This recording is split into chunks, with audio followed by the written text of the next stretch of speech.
Programme मद्दे मुकाबिल में खुशामदीद। मैं हूं रबिया एहसन और मेरे साथ मौजूद है आमिर मतीन और रऊफ क्लास। और आज के प्रोग्राम में जिन टॉपिक्स पे हम बात कर रहे हैं उसमें सबसे पहले ऑपोजिशन तरामीम मुस्तरद शदीद मुखालफत और हुल्लड़बाजी के दौरान हुकूमत ज़िमनी मालियाती बिल शिकवार मंजूर कराने में कामयाब। शौकत तरीन ने अवामी रद्द-ए-अमल को वावेला करार दे दिया। ऐवान में काफ लीग के जरदारी को सलाम। इमरान खान की ऐवान में आमद पर नारेबाजी। वजीर खजाना शौकत तरीन का मामला पिछली हुकूमतों पर डालने के बयान पर ऐवान में शोर मच गया। आज कौमी असम्बली में क्या होता रहा इसकी तफसील आपको बताएंगे। इसके अलावा बात करेंगे वजीर आज़म इमरान खान और वजीर दिफा परवेज खटक में मैच पड़ गया। केपी से गैस मामले पर नाइंसाफी, खटक के एहतजाज पर खान ने ओहदा छोड़ने की धमकी दे दी। हुकूमत के आखिरी साल कप्तान की अपनी टीम पर गिरफ्त कमजोर, कई सवालात जन्म लेने लगे, इसके ऊपर बात करेंगे। इसके अलावा बात करेंगे इस्लामाबाद हाईकोर्ट ने एनडीएमए को सानेहा मरी का जिम्मेदार करार दे दिया। वजीर आजम को इजलास बुलाने की हिदायत। आइंदा समाअत तक कमीशन का इजलास ना बुलाया गया तो एनडीएमए के सरबराह और वजीर आजम के प्रिंसिपल सेक्रेटरी खुद पेश हों, हुक्मनामा जारी। इसके अलावा बात करेंगे मुशीब बराए कौमी सलामती की मुखालफत के बाद national institute of intelligence security का कयाम मौखिर। काबीना इजलास की एक्सक्लूसिव स्टोरी आपके साथ शेयर करेंगे। आमिर साहब, आज कौमी असम्बली में जो कुछ होता रहा, इट्स क्वाइट अ थिंग, मतलब काफ़ी कुछ हुआ जो कुछ अनयूजुअल चीज़ें देखने में आई। तो ओवरऑल किस तरह से देख रहे हैं इसको, और फिर ऊपर बिल के ऊपर भी तबसरा कीजिएगा। नहीं, ये अनयूजुअल बिल्कुल भी नहीं है, ये बड़ा यूजुअल है कि जब हुकूमतों की गिरफ्त कमज़ोर पड़ जाती है तो ये पैटर्न है, ये पाकिस्तान की सियासी तारीख का पैटर्न है। और ये 35 साल तो मुझे हो गए हैं ये देखते हुए कि जब कमज़ोर हो जाती हैं फिर ये एग्जैक्टली यही कुछ होता है जो आजकल हो रहा है। अब अजीब मज़ा खेज़ था कि अपने खटक साहब जो हैं, परवेज़ खटक साहब, उन्होंने पहले इतलाएँ आई, खबरें चल गई कि अंदर वो आज जो है ना प्राइम मिनिस्टर के आगे वो बोल पड़े हैं और उन्होंने कहा जनाब ये मामला ठीक नहीं है, ब्ला ब्ला ब्ला। और ये खबरी ज़राए के हवाले से चली गए। प्राइम मिनिस्टर ने कहा फिर ठीक है, फिर किसी और को वो भी चिढ़ गए कि प्राइम मिनिस्टर बना लें। और उसके बाद फिर वो जब बहुत चल गई तो उसके बाद वो बाहर आए, फिर उनसे कहा गया कि जनाब इसको रफ़ा दफ़ा करवाया जाए। और वो उनका फिर बयान जिसमें उसने कहा नहीं नहीं मैं तो अंदर मजाक कर रहा था टाइप ना, सिगरेट पीने बाहर आया था।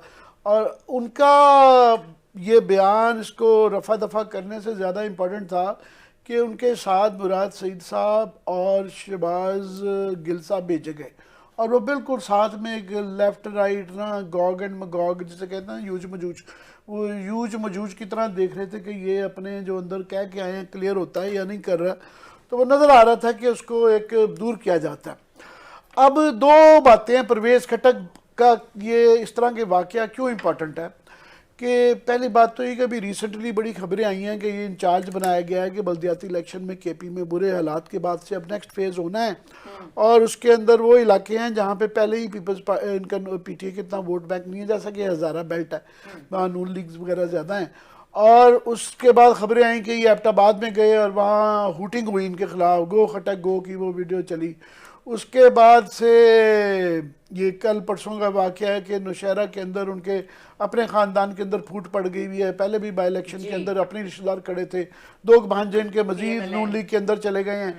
तो दूसरा वो एक सियासतदान है, उनको ये नज़र आ रहा है कि जनाब ये महंगाई है और ये मामलात जो हैं महंगाई के और ये सारी चीज़ों के साथ मुझे ये टास्क दे दिया जी, मैं अकेला जाके ही जो है ना मैं एबटाबाद में वोट भी दिलवा दूंगा, बल्दियाती इलेक्शन में मैं काया पलट दूंगा। तो वो जाहिर है बोल पड़े हैं कि मेरे पे कल को ये मुद्दा पड़ने की मैं बता दूं कि जनाब ये आपकी ये पॉलिसीज़ का आम सियासतदान को क्या फेस करना पड़ता है।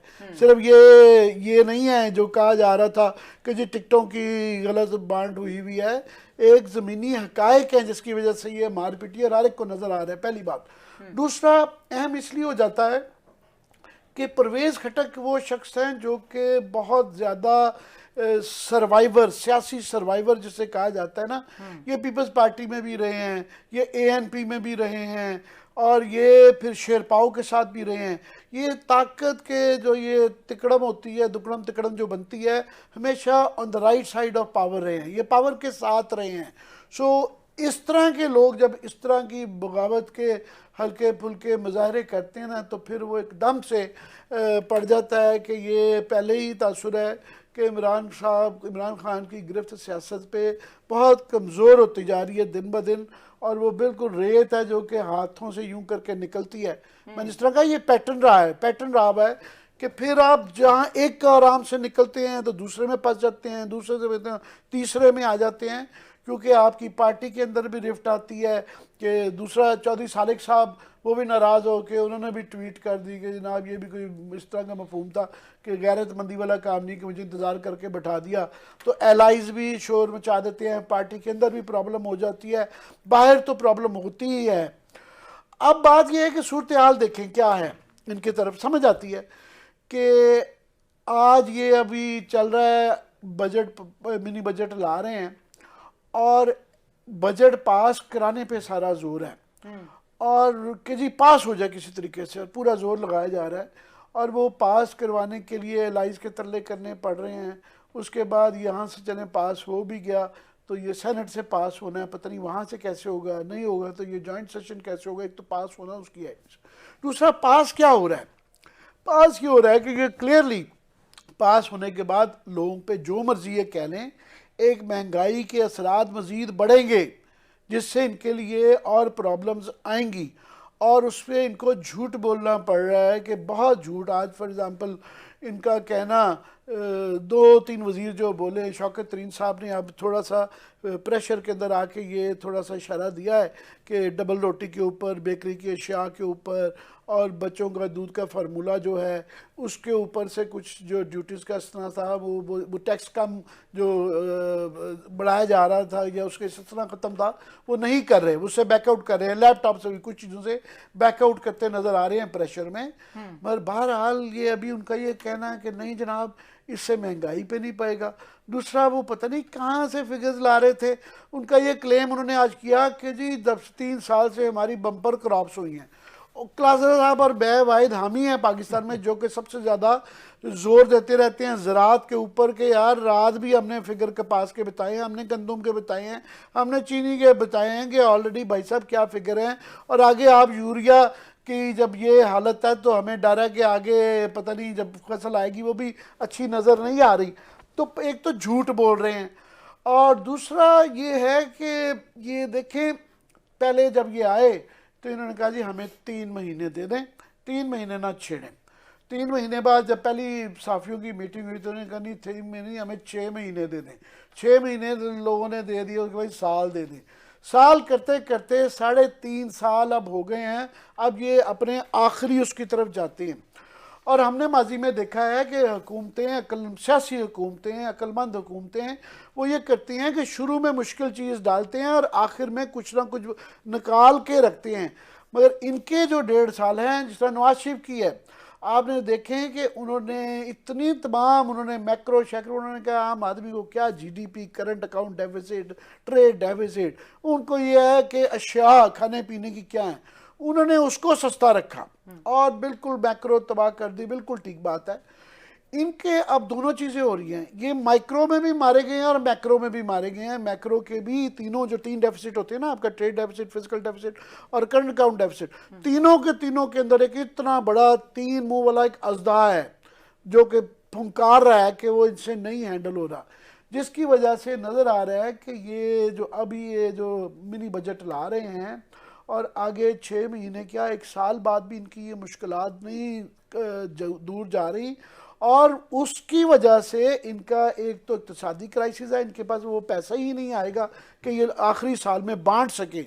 मगर उससे पहले सवाल ये आ गया है कि इनकी जो सियासी मुश्किलात आ गई हैं, क्योंकि जब आपकी एक हुकूमत जब नज़र आए कि ये फेल्ड हुकूमत है, ये वो अब तो बड़े से बड़ा आपका क्राइसिस आए ना, जब ये जिस तरह अर्दगान है उन्होंने इतना डिलीवर किया हुआ था 12 साल में कि उन्होंने अपनी इस्टेब्लिशमेंट को भी टक्कर गए। उसके बाद बड़े बड़े क्राइसिस, उनका अभी लीरा का क्राइसिस आया हुआ था, वो नेटो से लड़ पड़ते हैं, कभी अमेरिका से लड़ पड़ते हैं, वो नंबर आजमा हो जाते हैं। जब आपकी मुश्किलात, आपकी पॉपुलैरिटी में कमी हो, जब आपका नज़र आए कि आप डिलीवर नहीं कर पाए हैं, जब ये नज़र आ रहा हो कि आप नालायक हैं, आपकी पॉलिसीज़ ठीक नहीं है, जब नज़र आ रहा हो कि आप इनकॉम्पिटेंट भी हैं, आपकी टीम भी ठीक नहीं है, आपके अंदर करप्शन भी है, जब ये तासुर बन जाए, जो कि तासुर इनका बन गया भाई, ये उससे मेरा नहीं ख्याल है अब ये निकल पाएंगे। अगली दफ़ा वो अगली जब आती है तब आती है किन हालात में आती है, कौन जेल में होता है, कौन पता नहीं, हम जब तक जीते हैं नहीं जीते हैं वो जुल्फ़-ए-सर होने तक। मगर अभी जो है ना इनका द क्राइसिस इज ऑन, के जिसको ये बड़ा बचा रहे हैं मिनी बजट, वो मिनी बजट जब पास होने के बाद भी एक और पहाड़ सामने नज़र आ रहा है। सो इनकी मुश्किलात की अब ये डेली कहानी है, रोज़ एक नया चैप्टर हम नए तरीके से बयान करते रहेंगे। सो दे आर स्टक, ये फंस गए हैं। जी क्लास साहब फंस गए हैं आप। और दूसरा माहौल अगर बात करें कौमी असम्बली में, तो जो ये हुकूमती बेंचेस हैं वहाँ पे भी एक बहुत डीमोरलाइज्ड किस्म का, because they do not have justification, नहीं कर पा रहे। इवन फाइनेंस मिनिस्टर नहीं जस्टिफाई कर पा रहे फिगर्स को या महंगाई को, और वो एक कह रहे कबूतर की तरह आंखें बंद कर लें, बिल्ली ने नहीं आना, महंगाई तो होगी डेफिनेटली। मिनी बजट पास कराने का पर्पज़ क्या है? उमर साहब ने बड़ा कम्प्रिहेंसिव इसका एनालिसिस दिया। कुछ मेरी लोगों से बात हुई, पहले परवेज़ खटक साहब से शुरू करते हैं कि वहाँ पे क्या हुआ। कुछ खबरें तो आ रही थी, सारी टीवी चैनल्स पे चल रही थी। मेरी जो इतलात हैं, कोई एक आध से जो बात हुई है, जो मीटिंग में मौजूद थे, कि परवेज़ खटक साहब ने बेसिकली एक सवाल उठाया है कि जी मेरे सूबे की कोई हमने 90 बिलियन रुपीज़ की गैस की स्कीमें जो है ना वो हमने सबमिट की हुई हैं, और हमें गैस जो है वो इन्होंने हमाद अजहर साहब एंड कंपनी ने नहीं दी। ये जहन में रखा जाए कि KPK से जो हमारे पश्तून मिनिस्टर्स हैं, उनका जो क्या कहना चाहिए ग्रुप है या in what ever you may call it, जो उनका है बॉन्ड है, उसका नहीं, बॉन्ड एक और चीज़ होती है, ग्रुप और चीज़ होती है। कि ग्रुप जो है उनका, उसको जो लीड करते हैं, कोई अपनी कोई रिजर्वेशंस हों, वहाँ कैबिनेट में बात करनी हो, किसी पॉलिटिकल पार्टी के इजलास में बात करनी हो, या किसी फोरम पे अगर बात करनी हो, KPK के मिनिस्टर्स ने उनको लीड जो है परवेज़ खटक साहब उनको करते हैं। अनअनाउंस्ड किस्म के उनके कहल हैं, वो कैबिनेट से लेके ऑन वर्ल्ड वो उनके लीडर हैं, ठीक है, वो उनको रिप्रेजेंट करते हैं। लिहाजा ये जो कंसर्न्स उन्होंने जाहिर किए वहाँ पे, ये परवेज़ खट्टक की अकेली नहीं थी, ना परवेज़ खट्टक की 90,000 रुपए की उनकी अकेले की गैस की वो थी, अपने हल्के के उस नौशहरा है ना, मेरा ख्याल है उनको नौशहरा के कोई 90 बिलियन की नहीं देनी थी। जितने भी मिनिस्टर्स हैं या आपके इवन MNAs हैं, उन्होंने सब की जो है ना वहाँ पे कलेक्टिव बताया है कि 90 बिलियन रुपीज़ की गैस जो है हमने उसके दिए हैं, जिसमें मिनिस्टर्स भी हैं, जिसमें आपके MNAs भी हैं, और हमें गैस उन्होंने अगेन अटैक तो हमाद अजहर पे था, हमें गैस नहीं दी जा रही। साथ में उन्होंने ये कहा, तो हमाद अजहर साहब ने उस पर उनको जवाब दिया कि जनाब मेरे पास गैस ही नहीं है तो मैं कहाँ से दूँ, पाकिस्तान में तो गैस ही नहीं है। वो तो बल्कि अभी से कहना शुरू हो गए कि 2 साल बाद जो है वो उसके रिजर्व भी ख़त्म हो रहे हैं। वही वाली बात कि आवाम भी अच्छी नहीं मिली, पार्लियामेंट भी अच्छा नहीं मिला, यहाँ पे आपको मीडिया भी अच्छा नहीं मिला, अपोजिशन भी अच्छी नहीं मिली, खान साहब को आवाम भी अच्छी नहीं मिली। अब पता चला है कि गैस के रिजर्व भी अच्छे नहीं मिले, आपके पास गैस भी नहीं है। इस पे परवेज़ खटक साहब ने फिर कहा, उन्होंने कहा अगर ये बात है तो फिर कल को ये वोटर के पास जब हम जाएंगे तो फिर वोटर भी हमें ये जवाब देगा जो हम आप यहाँ मुझे दे रहे हैं कि हमारे पास तो गैस ही नहीं है, तो फिर वोटर कहेगा हमारे पास वोट भी नहीं है, फिर कहाँ से वोट दें आप। ये जो बिल्कुल मैं आपको वर्बैटम बता रहा हूँ जो उनका आपस में हुई है, बात हुई है। तो इस पर वज़ीर आज़म साहब ने कहा कि जब गैस नहीं है तो हम कहाँ से दें। उन्होंने परवेज़ खटक साहब को एड्रेस किया, क्योंकि मैंने कहा 3 लाडले हैं उनके। अकबर बादशाह के 9 रतन थे, इमरान खान साहब के 3 रतन हैं, इनसे बाहर वो नहीं निकलते, बाकी तो छोड़ देना इनके। हमाद अजहर हैं, अब्दुल रज़ाक दाऊद साहब हैं, और उसके बाद आजकल खुसरो बुख्तियार साहब, और इमरान खान साहब के ये 3 रतन बदलते रहते हैं, ये भी ज़हन में रखें। कभी असद उमर साहब थे, शफकत महमूद साहब थे, वो तो चले एक और उसमें आ जाते हैं ना, वो तो ATMs वाली उसमें उनको ले जाएं किरादर के, उनके लिए उसमें सारी चीज़। सो ये बदलते रहते हैं, कभी फवाद चौधरी साहब का ग्रुप आगे कर देंगे। इमरान खान साहब बड़े खूबसूरती से वो कैबिनेट के अंदर ना आगे पीछे दाएं बाएं मोहरे आगे पीछे करते रहते होते हैं। 3-3 रतन रखते हैं। इससे अकबर बादशाह की तरह 9 रतन पे वो बिलीव नहीं रखते, 3 रतन पे करते हैं। 9 लोग ज्यादा साजिश कर सकते हैं, 3-3 को आपस में एक दूसरे के ऊपर जब भी आपने लॉन्च करना हो किसी को, वो कर लिया जाता है। अगर आपको याद हो, जस्ट फॉर रेफरेंस एक इसका सबूत देता जाऊँ कि आपको याद, फवाद चौधरी ने एक दफ़ा इन पे अटैक किया था, इस पे जहांगीर तरीन पे, असद उमर पे, और इस पे शाहमूद कुरैशी पे। उन्होंने कहा ये साजिशों में मुलव्वस हैं, ये साजिशें करते हैं। और इंटरव्यू दिया था सुहेल वड़ाई साहब को इन्होंने, उसमें कहा था कि पार्टी के अंदर बैठ के लड़ते हैं, झगड़ते हैं, साजिशें करते हैं, बला बला ये चीज़। अच्छा, फैसल वाटर साहब भी किसी वक्त इस कैंप में, उनका अपना एक 3 रुकनी एक और उसमें बनाया हुआ था। सो खान साहब जो है आगे पीछे करते रहते हैं। जब खान साहब को ये पता चला कि मेरा वन ऑफ माई रतन जो है ये हमाद अजहर साहब हैं, जिनको टोटल इनएक्सपीरियंस है, इतनी बड़ी मिनिस्ट्री का कोई तजर्बा नहीं है, कि ही इज अंडर फायर। और फायर भी कहाँ से आ रहे हैं, KP से आ रहे हैं। KP से भी कौन कर रहा है, परवेज़ खटक कर रहे हैं। और उन्हें भी पता है कि अगर परवेज़ खटक बात कर 90 आरोप आएगी, इट मीन्स के मिनिस्टर्स जो हैं आपके वो भी इसमें शामिल हैं इस डिमांड में, और MNAs भी जो पश्तून उससे आए हों वो भी शामिल है। सो पूरा एक तरह के पूरे सूबे की बात कर रहे हैं। इस पे परवेज़ खटक ने अगेन फिर ये बात को उसने कही, फिर कल को वोटर तो हमसे पूछेगा, फिर कल को वो जवाब देगा। प्लस जो उन्होंने उस पर एजिटेट किया, तो उन्होंने कहा आपको 90 एक मतलब वो पैसा जो गैस जो है उनकी सबसे बड़ी वो थी, गैस तो हमारा सूबा दे रहा है, बिजली भी हम दे रहे हैं, ना बिजली हमें मिल रही है ना गैस मिल रही है। So these were the issues जो वहाँ पे उस हीटेड, जो मुझे बताया गया हीटेड डिबेट, बाकी जो चीज़ें कही गई ना कि जी के वो कर दें, मैं फिर छोड़ देता हूँ, मैं ये कर देता हूँ, according to my source so far, I will again check as well उस पर, क्योंकि अभी वो लोग कुछ मीटिंग में उधर उसमें थे, सेशन में थे। सो ये कहानी हुई है वहाँ पे मोस्टली के परवेज़ खट्टक साहब ने और इमरान खान साहब ने उस पर परवेज़ खट्टक ने उनको कहा है क्लियरली कि सर अगर यही पॉलिसीज रही, यही हम काम करते रहे तो अगली दफ़ा हमारे लिए फिर वोटर जो है ना, वोटर पे हमें ये जवाब देगा। मैं इसमें अगर टाइम है तो मैं ऐड कर दूं इसका एक लार्जर एक और बैकग्राउंड। उसका असल ये है कि जो हम लोकली गैस है, और ये पिछले 25-30 साल से एक बड़ी ज़्यादती हो रही थी कि एक्सप्लोरेशन कर ही नहीं रहे थे क्योंकि तेल का माफिया, और बाद में इवन LNG सस्ती है, मगर जो आप लोकली प्रोड्यूस करते हैं वो बहुत सस्ती पड़ती है, वो $6 की पड़ती है, तकरीबन $6 की पड़ती है। अब ये 20, 25 डॉलर पे बाकी चले जाते हैं। और जो बाहर LNG से भी मंगवाते हैं, हालांकि सस्ती है, वो भी में फ़र्क है। अब ये सूबों के दरमियान में अंडरस्टैंडिंग, ये एग्रीमेंट है कि जहाँ से गैस निकलती है पहले उसको उसकी लोकल गैस दी जाएगी, उसके बाद उसको आप LNG महंगी वाली देंगे। तो हमाद अजहर साहब, और याद रहे कि गैस की सबसे बड़ा कंज्यूमर पंजाब है, तो छोटे सूबे, सिंध तो पहले ही वो कह चुका है, वो उन्होंने इनकार कर दिया, KP क्योंकि अपना सूबा है, तो ये करने जा रहे हैं कि यूनिफॉर्म रेट कर दें, जो महंगी LNG आती है और जो सस्ती लोकली प्रोड्यूस है गैस, जो कि ज़्यादा बलूचिस्तान की बजाय पंजाब में ना होने के बराबर है, सिंध और KP से है। KP में दिन ब दिन एक्सप्लोरेशन ज़्यादा हो रही है गैस का, तो अब उनका बढ़ता जा रहा है तनासुब।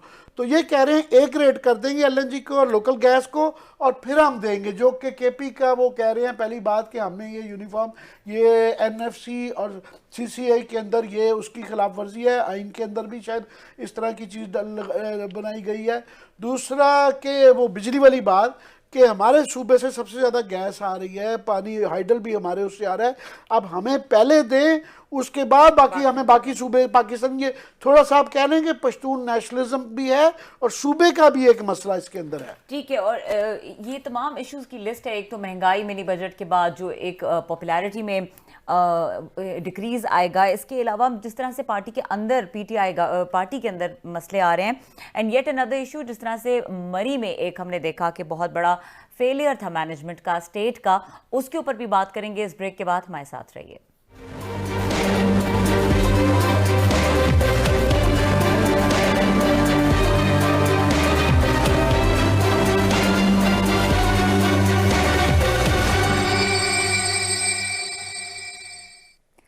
Welcome back. क्लास साहब, आज शौकत तरीन ने भी बात की और वो पिछले काफ़ी दिनों से बात कर भी रहे हैं, एक्सप्लेनेशंस दे रहे हैं। ये ओवरऑल लग रहा है कि महंगाई और सिचुएशन गवर्नमेंट से कंट्रोल हो पाएगी, कीपिंग इन व्यू जो अभी हम सारी डिस्कशन कर रहे थे कि पार्टी के अंदर भी काफ़ी चीज़ें उठ के आ रही हैं, तो अब it is difficult, seems difficult for Imran Khan to handle party and government board and these issues. एक तो शौकत तरीन साहब ने कोई इलेक्शन नहीं लड़ना, ना उन्होंने किसी के हाथ जोड़ने हैं, ना उन्होंने किसी वोट मांगने जाना है। वो कहता है ना, एक मुहावरे, दुख उठाए फाख्ता भी, अंडे खाएं कवे। दुख उठाएंगे परवेज़ खट्टक उठाए, मुराद सईद उठाए, अमजद खान नियाजी साहब वो दुख उठाएं, और कोई 2-4 नाम के मेरे जहन में फौरी तौर पर कोई PTA इसके आ जाएं, कोई PTA के MNS के, मतलब जितने भी हैं, ये लोग दुख को उठाएं, जवाब दें, ये उनकी गालियां सुने, अपने वर्कर की बातें सुने, ये अपने जाके हाथ तरले मिन्नत, किसी की दाढ़ी पे हाथ तो किसी के गिट्टे पे हाथ तो किसी के पाँव पकड़ो, ऐसे वोट मिलता है ना आपको वोटिंग के दिनों में। ये सारा जो होमवर्क है, ये सारा ग्राउंड वर्क है, ये इन लोगों ने फेस करना है। इमरान खान बातें सुनेगा, हमारी सुनेगा, आपकी सुनेगा, इन शौकत तरीन ने किसकी सुननी है? वो तो इतना पावरफुल लोग हैं, वो जो हफीज शेख ने किसने उसने सुननी थी, उसने वोट लेने थे। ये इतने पावरफुल लोग हैं, मतलब Shaukat Tarin types and likes, Hafeez Sheikh हो, शौकत तरीन हो, ये इतने पावरफुल लोग हैं कि ये पूरा इमरान खान साहब ने 22 साल मेहनत की है, कोशिश की है कि एक दिन मैं वज़ीर आज़म बनूंगा और इनको वज़ीर ख़जाना बनवा के मैं यहाँ पे सेनेटर बनवा के लाऊंगा। और KPK के लोगों ने सेनेटर बनवाया है लाइन में उनको खड़े होके। हफीज़ शेख साहब को सेनेटर वो नहीं बनवा सके, कोशिश तो की थी उन्होंने, या जरदारी साहब ने बनवा लिया था, जनाब मुशर्रफ ने बनवा लिया था। ये वो लोग हैं जो किसी को जवाब दे नहीं है ना। इन्होंने कल को ये फिर जाएंगे, ये फिर वोट लेके आएंगे। खुद इनमें से पूरे हाउस में से इससे बड़ी कोई बैंकरप्सी हो सकती है कि ये तीसरी चौथी हुकूमत है, कोई एक भी नहीं है। चले वो जैसे तैसे भी थे, उनको PM नवाज को कहीं साग डार को वो उनका सेनेटर था, मतलब सेनेटर उन्होंने रखा ना उनको, ये ना पीपल्स पार्टी को मिल सका कि एक अपने पूरे हाउस में से एक यहाँ वजीर खजाना, ना मुशर्रफ साहब को मिल सका 5-6 सालों तक, शौकत अजीज साहब वहाँ पे वो भी इसी तरह ऊपर से लॉन्च किए गए थे। सो जिस हाउस में 342 के हाउस में पिछले 15 साल से एक भी आप अवामी नुमाइंदा प्रोड्यूस नहीं कर सके एज फाइनेंस मिनिस्टर के तौर पर, कि जो लोगों का एस्पिरेशन भी समझते हो, जो उनको अकाउंटेबल भी समझते हो, जिसको ये भी पता हो मैंने कल को वोट भी लेना है, मैंने ब्रेड लेने भी जाना है, मैंने अंडा, मतलब जो चीज़ें मैंने वो लेनी है। ये शौकत तरीन साहब तो नहीं जाते होंगे मार्केट में लेने, इमरान खान साहब तो कभी नहीं जाते मार्केट में चीज़ें लेने के लिए, ना इनको एहसास है चीज़ों का। सो शौकत तरीन साहब जो कुछ भी कर रहे हैं, जो उन्होंने पहले भी मैं आपको बता चुका हूँ, जिस बंदे की ये अप्रोच है कि जिस वक्त डॉलर 152 रुपए का था, हमें दब के खरीदना, दब के लफ्ज यूज किए उन्होंने, दब के खरीदना चाहिए था, और जब डॉलर 165 का हो, हमें दब के मार्केट में मतलब सेल करना चाहिए था, ताकि डॉलर की, ये उनकी अंडरस्टैंडिंग है, ये टोटल उनकी वो है। ये जो कारकरेक आया था, आपको याद होगा सबसे बड़ा स्कैंडल आया था $600 मिलियन का, जिसमें बड़े बड़े बिग गन्स इन्वॉल्व थे, जो बाद में आपको $12 अरब की पक्की पड़ी थी उस पर तुर्की के खिलाफ। वो तो अल्लाह भला करे 3-4 कमेटीज बनी, उन्होंने जाके उनकी चोरियां पकड़ी, कारकर वगैरह की। तो ये उसमें शौकत तरीन साहब वाज ओरिजिनल, ये उसके आर्किटेक्ट थे। इन्होंने पैसे इन्होंने रिलीज किए थे, इन्होंने अमाउंट से रिलीज की थी सारे, जो बाद में इनको ये बचा लिया गया था इसके सारी चीज़ों। ये अनवर मजीद के समझी हैं, एलीट कैप्चर जिसकी इमरान खान साहब कैबिनेट में बातें करते हैं। अनवर मजीद जो है उनके आसिफ अली जरदारी के फ्रंट मैन जो हैं, उनके बच्चों की और इनके बच्चों की शादियां हुई हुई हैं। वैसे इमरान खान साहब बड़े चिढ़ते हैं, अनवर मजीद से भी चिढ़ते हैं और वो आसिफ अली जरदारी से चिढ़ते हैं, लेकिन बंदे उनको, अब ये देखें कैसे एलीट जो एक दूसरे को आके यहाँ पे वो प्रोटेक्ट करती है। ये जो बातें सुना रहे थे, अब मुझे ये बताएं कि आपको नहीं पता था ब्रेड पे जब आप वो लगाएंगे जीएसटी लगाएंगे, आप रोटी पे लगाएंगे, फलां पे लगाएंगे, तंदूर की रोटी पे लगाएंगे तो क्या इंपैक्ट होगा? ये करते क्या है? बच्चों के दूध पे ये करते क्या है? ये इनकी ना बड़ी टेक्निक होती है कि लोगों को वो करते हैं, बेवकूफ़ समझते हैं और ठीक समझते हैं। ये इनकी बिल्कुल अंडरस्टैंडिंग है कि ये जानबूझ के 5-6 आइटम ऐसे डाल देते हैं जिन पे रोला पड़ेगा, बाकी लोग भूल जाते हैं। वो कहते हैं ना, एक उसको मुहावरा है कि मौत, एक उसको मौत दिखा के बुखार पे राजी करना, कि 10-12 ऐसे आइटम डाल दो जिस पे लोग जो असल जो वारदात ये डाल रहे होते हैं जिन जिन चीजों पे, वो भूल जाएं। अब सारे लोग हम भूल गए, हमने 3-4 प्रोग्राम आमिर साहब मैंने सब ने किए हैं, हमने उन चीजों पे नहीं किए जिन पे 360 बिलियन रुपीज ये ले रहे हैं, वो नहीं किए। हम इस चक्कर में पड़ गए, तंदूर की रोटी बढ़ गए, आप देखें इसके बाद ब्रेड की बढ़ गई, मक्खन पे बढ़ गए, दूध पे बढ़ गए, आपके जो उसके वो हैं एक और 2-4 चीज, हम वो पूरा पैकेज जो था, ये इनकी चालाकी होती है कि लोगों को ट्रक की बत्ती के पीछे ला दो। आमिर साहब एक और भी कहते होंगे कि किसी को खांसी लगी हुई थी तो डॉक्टर के पास गए तो उसने कुछ और उसको ट्रीटमेंट दे दिया, तो किसी ने पूछा हजूर इसको तो खांसी थी, तो आपने तो कुछ और दे दिया इसको, तो उसने कहा जनाब हजूर आपकी दफ़ा खांसते हो 10 दफ़ा सोचेगा कि मैंने खांसना है कि नहीं खांसना। ये वो काम करते हैं हमारे साथ। इन्होंने कहा जनाब के वो भूलें, अब आज भी वो उन्होंने बड़ा क्रेडिट ले लिया। मतलब मैं दाद देता हूँ इन लोगों की, ये जो है ना इतने क्रुक लोग हैं, अपने इतने शार्प हैं, समझदार हैं, हमें 4 चीज़ों के पीछे लगा दे, ब्रेड, वो रोटी, उस तंदूर की रोटी, दूध, फलाना टिंगाना, अब उन्होंने उसको हटा लिया। अगर वो रिलीफ दे देंगे तो हम खुश भी हो जाएंगे, हो गए ये बहुत अच्छी हो गए बात हैं, है। खत्म होगी बात, बाकी चीजें भूल के कौम इसी में तबले मारेगी। एक और चीज मुझे समझ नहीं आती, हर कोई कहता है, मैं आपको आप कहेंगे अगले हफ्ते मैं फिगर दूंगा, शौकत अजीज भी फरमाते थे, ये देखें जी यहाँ पे पाकिस्तान में ये बाइक्स की वो बढ़ गई है, मतलब ये एक नया इनका वो बन गया कंज्यूमरिज्म करके। तो वो आज तक बताते हैं जी उसके दौर में इतनी ग्रोथ हुई क्योंकि कारों के सस्ते वो कर दिए थे, वो कंज्यूमरिज्म बढ़ा के तो क्रेडिट लेते थे। सर कारों का इन्होंने बात की ना, 350 बिलियन रुपीस बैंकों ने ये लोगों को वो ये गाड़ियों के लिए पैसे दिए हैं, 340 बिलियन। रात आमिर साहब कह रहे थे कि जनाब कि आपने जो प्रॉफिट किया 140 बिलियन रुपए के अंदर 100 अरब रुपए के ज्यादा लोनिंग हुई है सिर्फ कारों की, जबकि एनवायरनमेंट का, ट्रैफिक का मसला हुआ है। अलहदा लोग मार रहे हैं सड़कों। मेरे दोस्त, बोर्ड बिल बढ़ता जा रहा है आपका। मेरे दोस्त हैं वहाँ, नासिर शेख साहब मुल्तान के, बेचारा सारे महीने ये फिगर इकट्ठे रखता रहता। सबसे ज्यादा जो डेथ्स हो रही है ना बेचारे नौजवानों की हो रही हैं, वो बाइक से हो रही हैं कि सेफ्टी मेजर्स नहीं है, वहाँ पे पुलिस नहीं है, ट्रैफिक नहीं है, लोगों में सेंस नहीं है, सब कुछ है। अब वो चीजें आपसे कवर नहीं हो रही। आपने 350 बिलियन रुपीज बैंकिंग से फाइनेंस करवा दे, मोटरसाइकिल खरीद लो, ओ जनाब आप इसको गाड़ी ले लो। भाई मैं गाड़ी नहीं ले सकता, मैं मोटरसाइकिल पे था। उन्होंने नहीं आपको गाड़ी लेके देते, 3-4 महीने तो मैंने किस्तें भरी हैं, तो फिर मेरे पास पैसे नहीं है क्योंकि मैं तो जेन्युइनली अफोर्ड ही नहीं कर सकता गाड़ी को। फिर पेट्रोल बिल आपका बढ़ गया, इंफ्रास्ट्रक्चर आपका तबाह हुआ है, आपको उन चीज़ों से कोई गर्ज नहीं। हमारी जी बाइक बढ़ गई है, ये आज आपको वही सुना, यही उठा के देखना फीस शेख ने ये कहा था कि बाइकें बढ़ गई हैं जनाब, बाइकों की गाड़ियां बढ़ गई हैं। ये वही कर एक ही मंत्र है जो यहाँ पर आके हमें यहाँ बता रहे हैं। बहरहाल मैं दाद देता हूँ जनाब इनको, जिनसे बैंक नहीं चला, अपना बैंक नहीं चला सके, डबो के बेच बिचा के मसूफ आए, इतने बड़े स्कैंडल में इन्वॉल्व थे, कार करेगा, उसको उठा के इस मुल्क चलाने पे लगा दिया कि हजूर आप चलाएं। और उसने ऐसी यहाँ पे करतब दिखाए हमारे हमारे मुल्तानी भी तो फिर जरा दाद तो देना हमारे मुल्तानी कारीगरों को। ये मुल्तानी कारीगर है हमारे, ये तरीन साहब जो हमारी साइड के हमारे सरायकी भाई हैं हमारे, क्या वारदात डाले कि 6 उन्होंने कहा ये भी डाल दो यार, दूध दही अंडे डाल दो 3-4, कल को हम वहाँ पे कौमी असम्बली में वापस ले लेंगे और आमिर साहब, रऊफ साहब और ये राबिया साहबा बैठ के हमारे नारे मारेंगे कि देखा सर कैसे इन्होंने जनाब हमारी बात आम आदमी का, गरीब आदमी का ख्याल किया और कुछ मुझे लोगों इस को पे छोड़ सबसे दिया। ज्यादा एतराज ये था वावेला जो उन्होंने जिस तरीके से कंटेम्पचुअसली कहना, ये क्या वावेला में जा रहे हैं।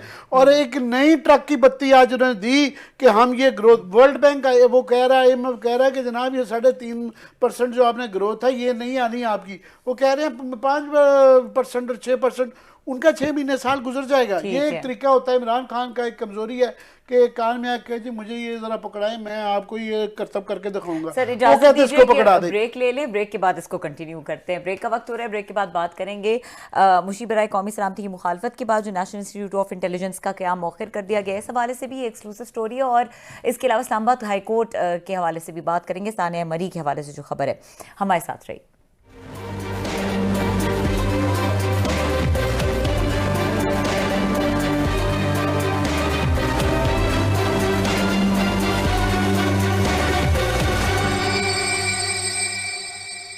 Welcome back. क्लास साहब, एक्सक्लूसिव स्टोरी के हवाले से बात करेंगे। मुशीब बराए कौमी सलामती की मुखालफत के बाद जो national institute of intelligence security है उसका क़याम मौखिर कर दिया गया। What is the actual story? मुखालफत उन्होंने इस बुनियाद पर मोईद यूसुफ साहब ने की है, कैबिनेट की एक्सक्लूसिव स्टोरी आपके साथ शेयर करें कि उन्होंने कहा जनाब कि ये जो आप एक यहाँ पे नया इदारा बनाने जा रहे हैं, इसके लिए हमारे डिवीजन, सिक्योरिटी डिवीजन से कंसल्टेशन नहीं की गई। सो उन्होंने कहा जनाब कि हमारे साथ कंसल्टेशन नहीं है, क्योंकि हम ही देखते हैं चीज़ों को, पाकिस्तान के नेशनल सिक्योरिटी का हम हैं, तो लिहाजा जब तक हमारा इनपुट नहीं होगा तो आप कैसे बना रहे हैं। जो कि मेरा ख्याल बात किसी हद तक ठीक भी थी कि आपके नेशनल सिक्योरिटी एडवाइज़र या उनका डिवीजन जो है उसका इनपुट आना चाहिए था, तो लिहाजा उसको डेफर कर दिया गया कि पहले ज़रा इनसे इनपुट ले लें कि ये क्या ये कहते हैं, मुझे यूसुफ साहब जो उनका डिवीजन क्या कहते हैं, then further we will proceed. So ये मतलब खबर थी जो, लेकिन अब इसका बैकग्राउंड क्या था वो इंटरेस्टिंग है। वो ये था कि यहाँ पे उनकी वजारत शफ़क़त महमूद साहब की वजारत federal education and professional training division, मैंने कहा शफ़क़त महमूद साहब इसको हेड करते हैं, वो एक समरी लेकर गए सर इसमें कैबिनेट में लास्ट वीक। इसमें उन्होंने ये कहा है कि हमारा जो डिवीजन है फेडरल एजुकेशन प्रोफेशनल ये ट्रेनिंग, हमारा डिवीजन जो है ये चाहते हैं कि एक यहाँ पे नया जो है national institute of intelligence and security studies जो है ना, इसको हम यहाँ बनाना चाहते हैं। और कह देता हूँ यूनिवर्सिटी जो है, हम एक डिपार्टमेंट वहाँ पर खोलना चाहते हैं। यहाँ पे नेशनल सिक्योरिटी और ये जो है स्ट्रेटेजिक स्टडीज़ वगैरह जो है ना, सिक्योरिटी स्टडीज़ या इंटेलिजेंस के, इस पे वो कहते हैं बैचलर से लेके मास्टर लेवल तक कोर्सेज होने चाहिए या वहाँ पे डिग्रीज होनी चाहिए। इसकी उन्होंने बताई भी है कि जनाब कि क्यों हमें यहाँ पे सिविलियन साइड से लोग जो हैं हमें ज़रूरत है। और इसमें इंटरेस्टिंग चीज़ जो थी वो ये थी कि ये जो डिमांड है ये है ना, ये वहाँ से सिक्योरिटी और नेशनल आपकी इंटेलिजेंस एजेंसीज की तरफ से दी गई है। उन्होंने ये प्रपोज किया कि ना इस तरह सिविलियन साइड पे भी आपको कोर्सेज, डिग्रीज या मास्टर्स जो है ना कराने चाहिए, ताकि हमारी जो रिक्वायरमेंट होती है, बाज़ दफ़ा हमने कुछ लोगों को अगर मतलब इंडक्ट करना होता है, सिविलियन साइड भी होती है इंटेलिजेंस इदारों में, बल्कि आप उसको देखें अमेरिका में तो मोस्टली जो आते हैं इनको हेड करते हैं CIA को, मोस्टली, सारे तो नहीं है, तो वो सिविलियन ले रहे हो, थिंक टैंक से ले रहे होते हैं लोगों को। वहाँ पर ज़रूरी नहीं होता कि आप वहाँ पर वो हैं, आप आर्मी के जनरल हैं तो अमेरिका में फिर आप CIA को हेड कर सकते हैं। नो, वो कहीं से भी उठा सकते हैं किसी बंदे को। सो उनके जहन में ये भी होगा कि जहाँ पे हम आके फौजी साइड पे लेते हैं लोगों को कि वो इंटेलिजेंस के इदारों में आके उसको MI को चलाते हैं या उसके बाद ISI को चलाते हैं या दीगर इदारे, एक उसमें इंटेलिजेंस ब्यूरो खैर सिविलियन साइड पे आ जाते हैं, तो शायद उनके जहन में हो, अगरचे सिविलियन वहाँ भी होते हैं इसमें, मतलब ISI में भी सिविलियन साइड है, लेकिन वो ये चाह रहे थे कि इसको प्रॉपर एक हम इंस्टीट्यूशनलाइज करके नेशनल सिक्योरिटी और इंटेलिजेंस और साइबर वगैरह भी इसको सब्जेक्ट के तौर पर पढ़ाया जाए और जो नए स्टूडेंट्स आ रहे हैं उनको इनकरेज किया जाए वो दाखिले ले वहाँ पर। इस पे 2-3 एतराज़ात है उनके। एक तो ये आया, उस पर उन्होंने कहा, उन्होंने शफ़क़त महमूद साहब ने इंटरेस्टिंग एक कमेंट किया, उन्होंने कहा कि इसके नाम में से ना वो निकाल दें, इसमें इंटेलिजेंस निकाल दें। That's very interesting for me कि आप ये मिनिस्टर हैं, आपकी समरी की अप्रूवल, आपके साइन लिखे हुए हैं उस पर कि मिनिस्टर है seen and approve the summary, उसके बगैर तो पेश नहीं हो सकती। तो आपने उस वक्त समरी नहीं देखी थी कि इंटेलिजेंस का नाम इस पर, तो इंटेलिजेंस का नाम आ जाएगा, कौन सा बम तोप कोई यहाँ गिर जाएगा, भाई करने दे, मतलब है आपके ऑलरेडी अगर और ये समरी किसकी तरफ से वो की गई थी, ये तजवीज़ ये सेक्रेटरी ऑफ डिफेंस ने पेश की थी, इनको मिनिस्ट्री को कहा कि आप इंस्टीट्यूट इस तरह का बना कर लेकर आएँ। अगर उन्हें कोई एतराज़ नहीं है कि इंटेलिजेंस का नाम, ये हमने ना टैबूस बना लिया, इंटेलिजेंस का नाम नहीं लेना, सीक्रेट का नाम नहीं लेना, नेशनल ये सिक्योरिटी है, कौमी मफाद है, बला लोगों को डरा दो उससे। तो मेरा नहीं ख्याल कि शफकत महमूद साहब जैसा एक पढ़ा लिखा समझदार आदमी जो है वो ये बात कहे कि इसका नाम इंटेलिजेंस का निकाल दो। सो वो वहाँ पे वो कहते हैं तैयार हैं, वहीं पे हम एक डिपार्टमेंट बना सकते हैं। ज़मीन भी उन्होंने कहीं डिमार्केशन हमने कर ली कि इसमें कह दें यूनिवर्सिटी में, और इस तरह का ऑलरेडी हमारी वहाँ बात भी हो गई है। उससे यूनिवर्सिटी के वो जो है वाइस चांसलर हैं, बोर्ड ऑफ डायरेक्टर या जो भी होता है उसके वही होंगे। सो फाइनल बहुत सारी चीज़ें उन्होंने कर ली और डिटेल भी दी है कि उसमें क्या कुछ पढ़ाया जाएगा। उसमें सिक्योरिटी स्टडीज़ हैं, इंटेलिजेंस हैं, फिर उन्होंने master of science and intelligence security वगैरह। सो मैं ज़ाती तौर पर समझता हूँ, अगर मुझसे पूछें, ये नया ही एक पाकिस्तान में नई डिग्री है, नई चीज़ें हैं।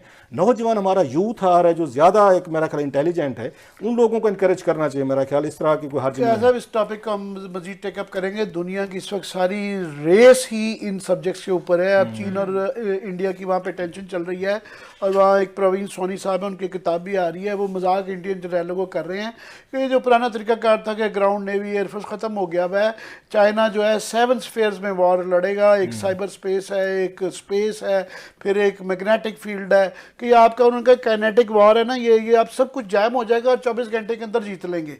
और चाइना और अमेरिका की भी जो रेस है, अभी हार्वर्ड वालों की एक बड़ी खौफनाक किस्म की स्टडी आई है। हार्वर्ड ग्रुप है, हार्वर्ड के ग्रुप ने हेड किया है पूरे अमेरिका के और दुनिया भर के साइंसदान उसमें बैठ के कि हम कितने हैं। नेक्स्ट जो है रेस, चीन ने उन्होंने कहा जनाब ये जो टारगेट बना के 2025 तक जो है आर्टिफिशियल इंटेलिजेंस के अंदर, उसके बाद quantum information service, cyber security, ये रेसेस हैं।